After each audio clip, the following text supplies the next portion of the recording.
Salut les alphas, bienvenue sur la chaîne Alpha Hero, la chaîne qui parle développement personnel, mindset et aéronautique. On continue sur la thématique manger mieux quand on est étudiant, épisode 2, les 14 secrets qui m'ont permis de manger mieux, moins cher. N'oubliez pas que vous pouvez nous retrouver sur Telegram et également sur Facebook. Si vous avez le temps, jetez un coup d'œil à notre site www.alphahero.fr, le lien est dans la description. Allez, c'est parti. Dans l'épisode précédent, nous avions vu quelques grands principes pour mieux manger. Aujourd'hui, ça sera l'épisode 2, manger mieux pour moins cher. C'est parti. Pour être sûr de ne rater aucun des prochains épisodes, n'hésitez pas à activer la cloche. Non, déjà, il faut s'abonner. Pour être sûr de ne pas rater les prochains épisodes, pensez à vous abonner et activer la cloche. Let's go! Ok, pour rappel, voici les 7 raisons pour lesquelles la plupart des gens disent manger mal. Aujourd'hui, on va s'attaquer au point numéro 2. Bien manger coûte cher. Voici mes conseils pour faire des économies pendant tes courses. Premièrement, compare les prix au kilo. Ensuite, essaye de ne pas aller au magasin quand tu as faim. Cela te permettra d'éviter d'acheter des choses inutiles. Aussi, pour tout ce qui se conserve, je conseille de faire des économies d'échelle. C'est quoi des économies d'échelle? Ça veut dire que si tu achètes en plus grosse quantité, tu paieras moins cher. C'est pour ça que je te conseille fortement de regarder le prix au kilo. Attention cependant, parce que si tu achètes en plus grosse quantité, peut-être que tu seras tenté de consommer plus, c'est-à-dire plus que ce que tu as besoin.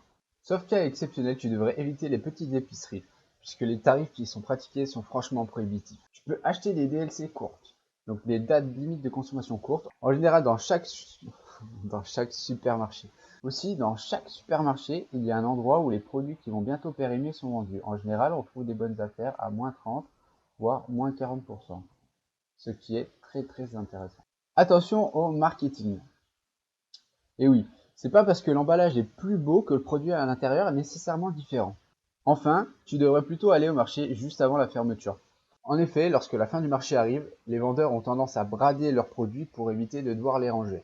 C'est donc une super occasion pour toi d'obtenir des bonnes affaires. Ok, avant on a vu comment faire des économies pendant ses courses, mais maintenant, comment est-ce qu'on fait des économies au quotidien? Il y a plusieurs solutions pour ça. Déjà, tu peux préparer des boîtes à emporter. On en trouve des pas chers chez Action. Par contre, fais bien attention de vérifier sur le verso de la boîte si cette boîte est destinée à passer au micro-ondes et éventuellement au congélateur. Ce n'est pas le cas pour toutes les boîtes, notamment les plus low cost. Aussi, tu devrais favoriser les produits locaux et de saison. Établir un budget mensuel pour la nourriture est fortement conseillé. Tu peux appliquer ça pour la nourriture que tu vas acheter au supermarché et également pour ce que tu fais comme dépenses au restaurant universitaire ou à la cafétéria. Cela te permet de te fixer un montant que tu devras respecter. Et je te conseille fortement d'essayer. C'est un conseil qui a très bien fonctionné pour moi. Il faut savoir que le cerveau est très bien fait. Si on se fixe des objectifs, on trouve des solutions pour les atteindre. Ok. Un autre moyen concret de faire des économies au quotidien. Par exemple, si tu es amateur de café ou de thé. Au lieu d'aller à la machine à café, tu peux très bien emmener un thermos. Certes, il y a un investissement. Mais prenons l'exemple de quelqu'un qui boit un café par jour, dans le cas d'un café à 1 euro. Cela fait 5 jours travaillés, fois 1 euro, fois environ 4 semaines dans le mois, ce qui fait un budget mensuel de 20 euros. Ensuite, si on multiplie ce montant par 12, on voit que ça nous fait un budget annuel de 240 euros, ce qui est franchement non négligeable. Maintenant, imaginons que cette personne aime vraiment beaucoup les cafés, et qu'elle boive 2 cafés par jour. Dans ce cas-là, le budget mensuel monte à 40 euros, et ça fait un budget annuel de quasiment 500 euros, ce qui est franchement énorme. En tout cas pour du café. Manger dehors. Mieux manger pour moins cher, ça ne veut pas dire se priver. Ça serait plutôt comment dépenser son argent plus intelligemment. Tu pourras donc continuer à faire des sorties avec tes potes. Plusieurs choses à vérifier si jamais tu prévois des sorties. Déjà, les planifier. Tu peux te renseigner et savoir s'il y a des réductions pour les étudiants. Parfois, il y a des offres très intéressantes, notamment le midi. Est-ce qu'il y a une carte de fidélité? Par exemple, je sais que dans les grandes surfaces, il y a des programmes de fidélité qui permettent d'avoir des réductions sur le bio, par exemple chez Carrefour.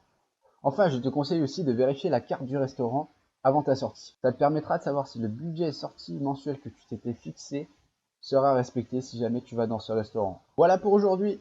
Si tu as la moindre question, n'hésite pas à la poser en commentaire, je me ferai un plaisir d'y répondre. Alors, la dernière fois, on avait vu quelques grands principes sur l'alimentation. Aujourd'hui, on a vu mes 14 conseils pour manger mieux pour moins cher. J'espère que cette vidéo t'aura plu. Si c'est le cas, mets un pouce bleu, c'est un bon moyen de récompenser mon travail. Pour ne pas rater les autres vidéos à venir, n'hésite pas à t'abonner et à activer la cloche. On se retrouve très bientôt pour la suite de cette série Comment mieux manger quand on est étudiant. Allez, ciao!